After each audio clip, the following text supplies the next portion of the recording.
The barbecue was supposed to be a simple family gathering: grilled burgers, playful banter, and hearty laughter.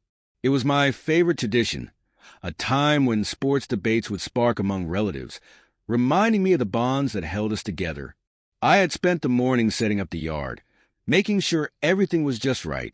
What I didn't know was that my wife, Monica, had every intention of tearing it all apart. She looked as stunning as ever, effortlessly weaving through the crowd, giggling at jokes and complimenting the food. From the outside, we seemed like the perfect couple, and I played my part well, greeting family members, laughing, keeping up appearances. As the evening progressed, the murmurs of conversation blended with the sizzling of hamburgers, masking the unease that had gnawed at me for months. Late-night phone calls, unexplained absences. They lingered in my mind, but I shoved them aside. Today was about family.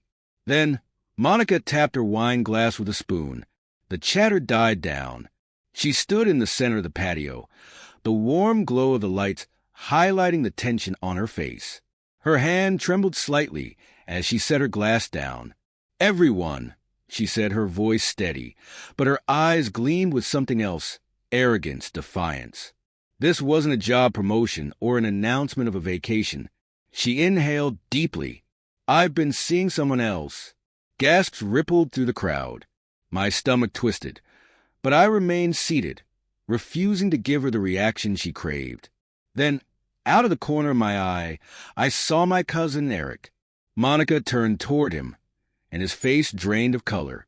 And then she delivered the final blow. "We're expecting a child." The words sliced through me. The crowd erupted, shocked whispers, wide-eyed stares. All eyes flicked between Monica, Eric, and me, waiting for my reaction. Sympathy, fury, despair. But I wasn't about to give them a show. I took a slow sip of my beer, set the bottle down, and then I stood.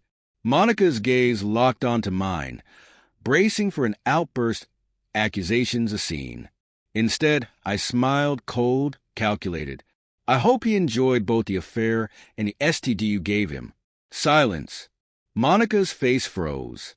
Eric looked as though he wished the ground would swallow him whole. I reached into my pocket. For those curious, I have proof. I pulled out a neatly folded stack of documents and handed them to the nearest relative. Murmurs spread as the papers circulated. They weren't just any papers. They were clinic results.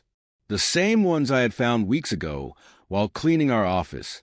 The ones that confirmed, without a doubt, that Monica had contracted an STD, one that could only have come from cheating. One by one, the papers moved through the crowd. Each person who read them wore the same expression of disbelief, disgust, and betrayal. Monica lunged to snatch them away, but I blocked her. "Don't," I warned. Eric stammered something, but I cut him off. "Everyone here deserves to know the truth." His gaze darted between Monica and me, realization dawning that his secret was no longer just his own. Monica's mask cracked. "This is cruel, Marcus," she shrieked, tears welling in her eyes. "How could you do this?" I leaned in just enough for only her to hear. "You humiliated me in front of everyone. Don't talk to me about cruelty." The gathering descended into chaos. Relatives arguing, some defending me, others demanding answers from Monica and Eric. My parents pulled me aside, their faces pale. "Is this true?" my mother whispered. I nodded. Monica tried to salvage the moment, calling me petty, but no one was listening anymore. The truth was louder than her lies. As the sun dipped below the horizon and guests began to leave, I felt the weight lift from my chest. Monica and Eric could no longer hide. She approached me one last time, tears streaming down her face. I didn't flinch. "You brought this on yourself," I said simply. Then I walked away. That night, the house was silent, empty. Monica was gone, probably with Eric. I sat at the dining table where we once shared quiet mornings over coffee, exchanging gentle conversations. Now, that same table bore the undeniable proof of her betrayal. My fingers traced over the clinic reports. Her positive test results stark beneath the dim glow of the chandelier. I hadn't been searching for anything. I was merely organizing when I stumbled upon them. At first, the medical terminology seemed foreign, but then my eyes landed on the name of the disease. My hands trembled, my stomach twisted, and suddenly everything made sense. The late nights, the hush phone calls, her sudden paranoia over passwords, the unexplained charges on our credit card, lavish dinners, hotel stays. I had dismissed my suspicions, convincing myself I was just overanalyzing.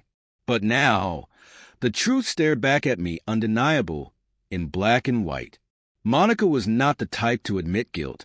She would twist the story, deflect blame, and make herself the victim. So, I prepared. I gathered everything: bank statements, screenshots of cryptic messages, copies of the clinic results, and backed them up in multiple places. Then I waited. Ironically, it was Monica who had insisted on hosting the barbecue, claiming it would bring the family closer. I simply gave her the grand stage she desired, just not in the way she had imagined. As I sat that evening, replaying the events that had unfolded, a strange feeling washed over me. Satisfaction. Monica had thought she could control the narrative, twist reality, cast me as a villain. But when I laid out the evidence, when I watched her composed facade crumble, for the first time in months, I saw something in her eyes. Fear. Eric, the so-called golden boy, looked equally pathetic. And the family? They finally saw the truth. Monica tried to spin it, calling me heartless, vindictive. But this wasn't about revenge. This was about justice. As exhaustion set in, I neatly folded the documents and placed them back into their folder. The real battle loomed ahead.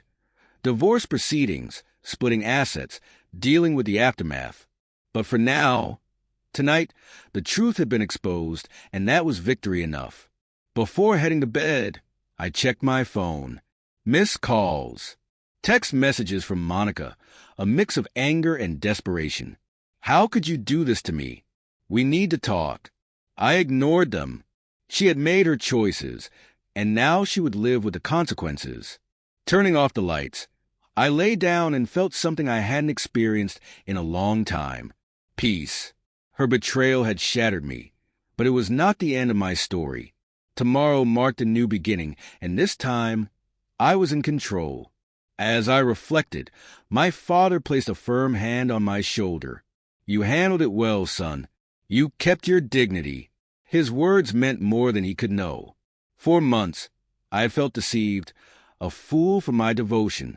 But tonight, I had reclaimed my power, and I had done so in front of everyone. Then I thought of Eric. He would try to reach out eventually. And sure enough, his name appeared on my phone. I couldn't help but chuckle as I played the voicemail. Marcus, we need to talk. Eric's voice was strained, almost pleading. I let it go to voicemail. Moments later, another message played. What you did was out of line. You humiliated us. You shouldn't have aired our private matters in front of the entire family. I shook my head, amused by his delusion. He was mortified, furious, drowning in the shame he had brought upon himself. The irony was almost laughable. This wasn't just about me. He had betrayed the very fabric of our family. And yet he expected an explanation, an apology. He deserved neither. I let him sit in his disgrace, offering him the same silence he had once given me. I had no interest in hearing his version of events, likely drenched in self-pity. That evening, Monica arrived, her hair disheveled, makeup smeared, yet her eyes burned with defiance. The rhythmic click of her heels echoed against the hardwood floor. We need to talk, she demanded. Leaning against the counter, I folded my arms. Talk. My voice was even. You humiliated me in front of everyone, she snapped. I arched a brow. You humiliated yourself, Monica. You stood in front of our family and admitted to an affair with Eric. All I did was present the truth. Don't confuse exposure with embarrassment. Her voice rose with each rebuttal. but I remained calm. My unshaken composure only fueled her anger. Then the insults came. "You're pathetic," she shouted. I let out a dry laugh. "Always playing the victim, Monica. But I'm not your villain. I'm the man who finally stopped tolerating your lies." She stormed out, slamming the door behind her. Watching her car peel out of the driveway, I muttered, "Might want to jot that down for your memoir." Then, silence. For the first time in months, the house was still. I poured myself a drink and sank into the couch. The betrayal had been painful, but now that the chaos had settled, I felt something different. Control. For once, I wasn't just surviving, I was winning. In the following days, I ignored her messages, the calls, the attempts from family to mediate. Her parents, predictably, excuse her actions. "She's under a lot of stress," they argued. "Stress doesn't justify betrayal," I replied. "She made her choices. Now she has to live with them." The real shift happened when I sat down with my lawyer. With every piece of evidence, her infidelity, reckless spending, incriminating messages, we built an airtight case. I was done playing defense. It was time to strike. Eric's world was crumbling too. His wife, Sarah, had already filed for divorce. Mutual friends cut ties, leaving him isolated. I could have felt pity. I didn't. He made his choices. Now he faced the consequences. With Monica gone, the house was mine again. I packed her belongings, box by box. With every sealed container, I reclaimed another piece of myself. Eric, of course, kept trying to reach me. His messages swung between guilt and anger. "Man, we need to talk. This is getting out of hand." I ignored it, just as I had ignored his 6 voicemails since the barbecue. There was nothing left to discuss. Sitting at the kitchen table, my lawyer, Nathan, meticulously outlined the steps for a swift and final divorce. Every document, medical records, bank statements, texts, made my case bulletproof. This wasn't just about ending a marriage. It was about dismantling the illusion Monica and Eric had woven. First step, freezing our joint accounts. Nathan secured a court order, ensuring Monica couldn't touch a single dime. She wouldn't be financing her new life with my money. The moment she realized what had happened, she erupted. One afternoon, she barged in uninvited, slamming her bag onto the counter. "What the hell, Marcus? I can't access any of our accounts," she shrieked. Sipping my coffee, I remained unbothered. "They're not our accounts anymore, Monica. You forfeited that right when you used our finances to fund your affair. You're just punishing me because you can't handle that our marriage is over," she snapped. I set my mug down and met her glare. "No, Monica. I'm holding you accountable for what you did." She spat excuses, hurled insults, but her words had no effect on me. I was done. Next step, ensuring her infidelity took center stage in the divorce proceedings.